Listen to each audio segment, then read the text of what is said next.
Let me show you all of the voicemail settings available for POCO X8 Pro. So first we'll need to open the phone dialer. We can navigate into the settings and find voicemail right here. Now, starting with the first option is notifications. You can enable or disable notifications for voicemails and emergency calls for some reason.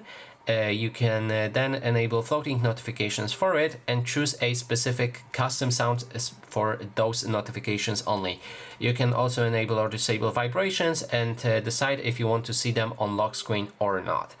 And now when we have notifications covered, we can go to visual voicemail. Now if your carrier does support it, you'll be able to activate it and then you will get visual voicemails. We can go into advanced settings and here find the service provider for the voicemail, and we can also enter a number right here, confirm it, and then your voicemail will be set up. And that is basically everything. Thanks so much for watching.